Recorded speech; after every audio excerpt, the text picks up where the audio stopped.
नमस्कार, मेरा नाम पुष्पा देवी है। मेरा गांव का नाम रमाड़ी है।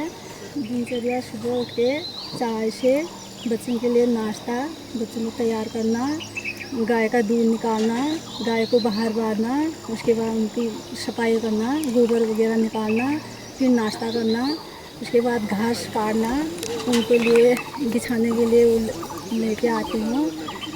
टाइम मिला तो कभी काम में भी जाती हूँ, मजदूरी भी करती हूँ। फुर्सत के पल सिलाई भी करती हूँ मैं, और बकरियाँ भी हैं। कभी दिन में 12 बजे के बाद बकरियों के साथ जाती हूँ। मैं बलवंत सिंह कार्की, जनपद बागेश्वर, विकासखंड कपकोट, रमाड़ी से। सर मैं 2020-21 से सबसे पहले ह्यूमन संस्था और डाबर के सहयोग से जो है टिमरू की खेती शुरू की मैंने। वैसे तो हमारे यहाँ पर पहले से परंपरागत फसलें होती थी, लेकिन धीरे धीरे जंगली जानवरों के नुकसान के वजह से जो है हमने थोड़ा सा परिवर्तन करा। इस पर परिवर्तन क्या करा, समय की मांग थी, और यहाँ पर पहले नेचुरली रूप से हमारे खेतों के आसपास जो है तेज पत्ते का वो था काम होता था।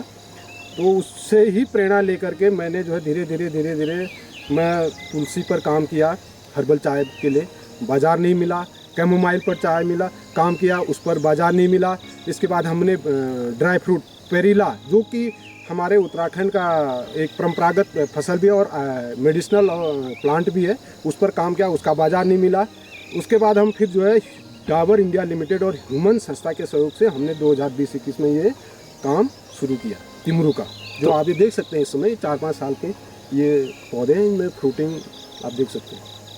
हमें हताशा तो होती है, संभव है, जब कोई आदमी जब काम करता है उसको उसका सकारात्मक परिणाम नहीं मिलता है तो मन में दुखी होता है।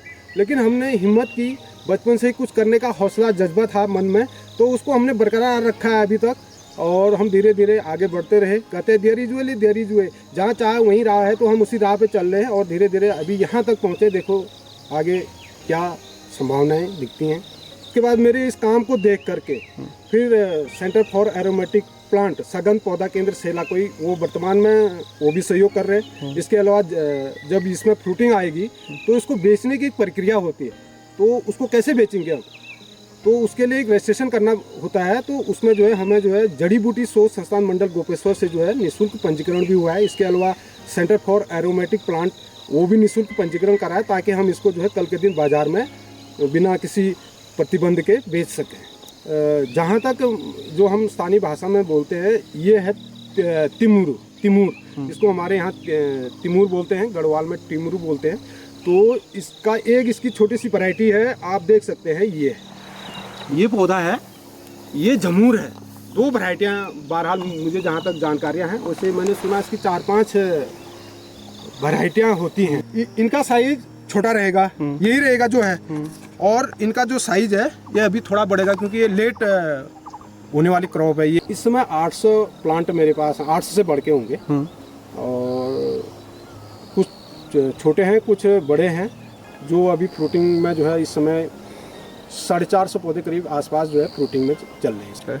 इसको जब हम नर्सरी पीरियड में जो है 1 साल नर्सरी पीरियड में ये पौधा रहता है, उसके बाद जब हमारे पास 1 साल के बाद यानी 2 साल का या 2.5 साल का पौधा होगा, उसमें फ्रूटिंग आना शुरू हो जाता है। लेकिन फ्रूटिंग जैसे आप इसमें देख रहे हैं इतनी मात्रा में नहीं होता है, 10 ग्राम 20 ग्राम इस तरह से शुरुआत हो जाती है इसकी। 2.5-3 साल में इसकी फ्रूटिंग आना शुरू हो जाता है। मैं इसको जो है वैसे बाज़ार में, स्थानीय बाज़ार में ही इसको डिमांड आ रही है, इसको बेच रहा हूँ मैं। तो अमूमन 2000 रुपये किलो के आसपास ये बिक रहा है। जो मेरा पिछले साल का जो प्रोडक्शन रहा वो करीब 20 किलो रहा, यानी कि मैंने 40,000 रुपये इससे जो है मेरी आमदनी हुई। निश्चित रूप से इस बार बेहतर उत्पादन होने की उम्मीद है मुझे। शायद 1 कुंटल से बढ़ के मुझे अनुमान है इतना उत्पादन, क्योंकि अभी तो मौसम ने भी मेरा साथ दिया है, समय समय पर बारिश भी हो जा रही है, और बीमारियां भी इस बार जो मैंने इसमें जो है कुछ ऐसे फंगेसाइड वगैरह जो बीमारियां आती हैं, उसका जो है रोकथाम के लिए मैंने जो है अपने जैविक तरीके से जो है इसमें कीटनाशक बना करके उपयोग किया है। इसमें एक तो आती फंगेसाइड, एक रूट रॉट तब आता है जब इसमें पानी जो है बरसात में पानी भर जाता है खेतों में, तो नीचे से जो है जड़ सड़न जिसको बोलते हैं, तो वो जो है जड़ें सड़ने, अगर पानी की निकास नाली नहीं होगी तो जड़ें सड़ने लग जाती हैं। इसके अलावा कैंकर, एक जो कि हमारे शरीर में कैंसर की तरह एक घातक होता है, उसी तरह पौधों में भी कैंकर नामक एक बीमारी लगता है। और वो जो है ऐसे एक जगह से जो है, जैसे ये है, अगर यहाँ पर अगर कहीं से चोट लगी या कोई चीज़ हो गया, खरोंच आ गई, तो यहीं से जो है वो पूरे क्षेत्र में दाग जैसा लग जाए और धीरे धीरे जो है पौधे को बिल्कुल जो है खा जाता है। बहरहाल मैं फ़िलहाल तो अपने स्तर से जो है गौमूत्र का जैविक विधि से जो है गौमूत्र का कीटनाशक बना करके उसका स्प्रे कर रहा हूँ। इसके अलावा जो हमारी अमूमन हमारे पास खट्टी छाछ होती है, तो उसका जो है हम एक कीटनाशक बना करके उसका भी हम इसमें छिड़काव करते हैं। इससे हम रोकथाम कर रहे हैं। इसके अलावा इसमें जो इन पौधों से अच्छा प्रोडक्शन मिले और अच्छा ग्रो करे, तो इसके लिए हमारे पास जो है जैविक खाद, घर की गोबर की खाद इत्यादि इसमें जो है हम डाल रहे हैं। इसमें देखिए मेरे पास कृषि विभाग बागेश्वर से जो है LDB टैंक, ये अपना जियो टैंक बना हुआ है, तो उससे जो है इसमें हम सिंचाई कर रहे हैं। और इसमें वैसे बरसात में इसमें सिंचाई की ज़रूरत नहीं पड़ती है। अमूमन यदि आप इसकी जो है जब प्रूनिंग करते हैं उसके बाद ज़रूरत हो, अगर बारिश नहीं हो रही, तो महीने में एक बार इतने बड़े पौधों में अगर हम महीने में एक बार भी सिंचाई करें तो चलेगा। देखिए वर्तमान समय में जैसे मुझे लगता है, क्योंकि मैं कई ऐसे एरोमेटिक या मेडिसिनल प्लांट की जो प्रशिक्षण कार्यक्रमों में प्रतिभाग करता हूँ, तो वहाँ पर जो ये हमारा जो उत्तराखंड का जो तिमरू है, वन्य औषधि है, क्योंकि ये तो वन भूमि में होता था, तो अब इसका कृषिकरण पर और व्यावसायीकरण पर इसका फोकस किया जा रहा है। तो निश्चित रूप से इसका आने वाले समय में पूरे उत्तराखंड के लिए बहुत अच्छा, जो हमारे नौजवान बेरोजगार युवा साथी हैं जो अभी पहाड़ से जो है मैदानी क्षेत्रों में पलायन करके अपने रोजगार के लिए या वहीं पर बस गए हैं, तो उन युवाओं के लिए जो है, या मेरे जैसे नौजवान जो बेरोजगार गाँव में घूम रहे हैं, उनके लिए बहुत अच्छा, मुझे उम्मीद है कि बहुत अच्छा इसमें भविष्य है। मैं इसमें अमूमन वैसे तो तिमरू जो है आपने देखा होगा, अमूमन हमारे यहाँ नरसिंह भगवान या संत महात्मा, ये इनके यहाँ पर जो है इसका डंडा जो है इसका भेंट किया जाता है अमूमन मंदिर में। आपके यहाँ भी होता होगा और हमारे यहाँ भी। और दूसरा जो ये पत्तियाँ दिख रही हैं इसके एक दो फायदे मैं आपको बताऊंगा। जो इसकी ये पत्तियाँ हैं, एक तो हम इसका वैल्यू एडिशन इस पत्ती का कैसे कर सकते हैं, तो इसमें क्या होगा कि हम इसको जो है, जो हमारा नमक है उसमें इसको पीस करके, एक तो इससे उसमें काम आएगा, पहाड़ी नमक बनाने में बहुत टेस्टी होता है। दूसरा इसका जो है, हम इस पत्ती का जो है बहुत सारी पत्तियाँ कलेक्ट करके इनके मिक्सर करके या इनको पीस करके इसको हम अपनी फसलों को ये कीटों से बचाने के लिए कीटनाशक बना सकते हैं। इसके अलावा हमारे शरीर में मुहासे हो जाते हैं, थोड़ी फुंसियाँ हो जाती है, चोट खरोच आ जाती है, तो इसकी पत्तियों का लेप लगाने से जो है उसमें आपको तुरंत जो है राहत मिलेगी और जल्दी जल्दी वो घाव भरने में काम आएगा। और इसके अलावा जो ये तेल है, इससे जो है तेल निकलता है। जब ये मैच्योर हो जाएंगे तो इसमें ये लाल कलर आएगा और उसके बाद इसमें एक तेल निकलता है, जिससे जो है सेंटर फॉर एरोमेटिक प्लांट जो है इसका एक परफ्यूम बना रहा है। इसके अलावा कई ऐसी औषधि इसके तेल से बन रहे, जो कि अभी कुछ 1-2 साल पहले देहरादून में देश के प्रधानमंत्री मोदी जी आए थे, तो सेंटर फॉर एरोमेटिक प्लांट ने जो है उनको ये इसको जो है अपना इसका तिमरू का परफ्यूम बना करके उनको भेंट किया था। 2022-23 से जो है इस पर काम हो रहा है GI के लिए, तो इसकी काफ़ी औपचारिकताएं होती हैं, काफ़ी स्टडीज़ करना पड़ता है इसमें। और एक किसान प्रतिनिधि के रूप में जो GI की कमेटी होती है, जो किसान प्रतिनिधि के तौर पर मैं भी उस कमेटी में इस समय हूँ, और ये कार्यक्रम जो है अंतिम पड़ाव में है। शायद अगर हम सभी किसानों का सौभाग्य होगा तो निश्चित रूप से हमको जो है पेटेंट इसका मिलेगा, GI मिलेगा, और उसके बाद इसका वैल्यू एडिशन और एक ब्रांड उत्तराखंड का जो है तिमरू बनेगा। मैं जहाँ तक पूरे उत्तराखंड के जो 13 ज़िले हैं, 13 ज़िलों में से 11 ज़िलों में जो है तिमरू की खेती बहुत आसानी से हो सकती है। तो मैं अपने सभी साथियों से ये कहना चाहता हूँ अपने प्रदेश के, कि आइए वापस और अपने बंजर भूमि में तिमरू की खेती कीजिए और अपनी आजीविका बढ़ाइए।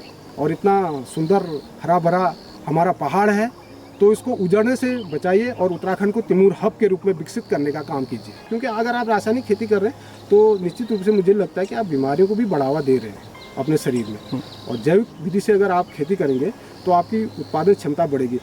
शुरू में थोड़ा दिक्कत आती है जैविक खेती में, क्योंकि एकदम से उत्पादन बढ़ता नहीं है। आप केमिकल से खेती करेंगे तो तुरंत ही आपको 2 महीने 3 महीने में अच्छा रिजल्ट दिखेगा। और जैविक विधि से आप काम करेंगे खेतों में, अपने यहाँ चाहे फसलों पर करें, सब्जियों में करें, या फिर हमारे जो बागवानी है उस पर करेंगे, तो थोड़ा सा समय लगता है, लेकिन इसके बहुत अच्छे रिजल्ट आपको देखने को मिलेंगे। आप अगर रासायनिक विधि से खेती कर रहे हैं, एकदम से जो है आपका प्रोडक्शन बढ़ेगा और उसके बाद धीरे धीरे धीरे प्रोडक्शन डाउन होगा, क्योंकि आपकी मिट्टी जल जाती है। फिर आपको हर साल जो है रासायनिक विधि से करनी पड़ेगी।